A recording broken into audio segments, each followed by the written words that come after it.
Okay, this is our fourth and final video for the critical question, what are the priority issues for improving Australia's health? And we're looking at a growing and aging population. Now the syllabus for this dot point asks you to know about healthy aging, increased population living with chronic disease and disability, the demand for health services and workforce shortages, and also the availability of carers and volunteers. Now this matches up really well with our Learn 2, which asks us to assess the impact of a growing and aging population on the health system and services, on the health service workforce, on carers and the elderly, and also on volunteer organisations. Now, of course, when we talk about healthy aging, what we're talking about is someone getting older and being healthy while they're there. So regular physical activity, making sure they have good dietary choices, have regular family contact and social activities, as well as good resilience when it comes to life circumstances, is what we're looking at doing to help promote health into aging. The goal of healthy aging is to enable the elderly to maintain their health into old age, which allows them to contribute to the workforce for longer. It allows them to engage in society a lot better, and it increases the economic growth for the person and for our country, but also decreases the use of health services and the demand that aging is going to place on our health services. So as the government is seeking to promote healthy aging, what it's aiming to do is to prevent disease, reduce illness and illness periods, also to maintain economic contributions, to maintain social participation, to improve quality of life, and also to decrease the disability adjusted life years. If you don't know what that is, you should look it up on my website. With our population growing, and particularly our aging population growing, it's going to cause an increase in people with chronic diseases and disability. Now, this is going to cause an increased demand on our health services, on our hospitals, on our aged care systems, but also on the workforce that's involved in looking after our aged people. Because if they're going to have, and we are having, higher survival rates from cardiovascular disease, higher survival rates from cancer and stuff, then we're actually going to have people who are living longer with chronic diseases, because you're still going to have the leftover effects of having a stroke, for example. If someone's had a major stroke but survived, they still may not be able to use their hand properly or still not be able to walk properly, and that's then going to impact the rest of their life.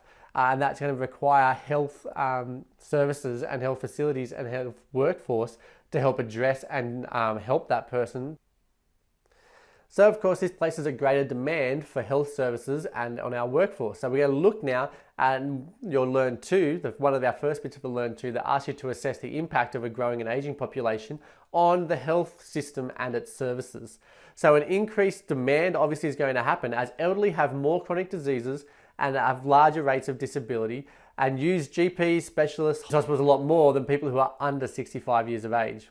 Also, aged care in our country has grown by 20% in the last 10 years, and this is expected to continue as our aged population continues to grow. This is going to cause increasing cost, and it's going to mean that actually our system is going to be unsustainable. We're not going to be able to pay for and care for these people if we're going to be running low on our workforce, and we're going to require more money, means raising taxes, all kinds of stuff, in order to make sure that we are caring for and dealing properly with people who are suffering from chronic diseases and disability. We also have to think about the impact on our health service workforce. So we're going to have an increased use of our health service, which requires an increase in the workforce that supplies and services those health services and systems. So this means we are going to have an increased aged care workforce. We need to make sure we are training up more nurses, more medical practitioners, more cleaners, more caterers, because you think everything that goes into running a hospital, into running an aged care facility, we're going to need more physios, we're going to need more osteos, we're going to need lots more health service practitioners in order to provide and are trained specifically for the healthcare that's needed by our aging population, by our aged people with their chronic diseases and their disabilities. Now, we also need to make sure that we improve the efficiency of that system. So efficient coordination of care will reduce the demand, especially between aged care and hospitals. So if we have aged care systems, so your nursing homes, hostels and stuff, communicating really well with hospitals, then when people get transferred into a hospital, there'll be less testing, people will have more idea of what's going on, and we'll be able to be treated faster, save the health system money, and also make things more effective and a lot easier for the patient and all the people who are involved. Already the Australian government has our Living Longer, Living Better aged care reform package, which aims to address the attraction, retention, remuneration, education training and career development of aged care work. We also need to have a look at the availability of carers and volunteers, and this is going to relate straight to your Learn 2, where you're assessing the impact of a growing and aging population on carers of the elderly.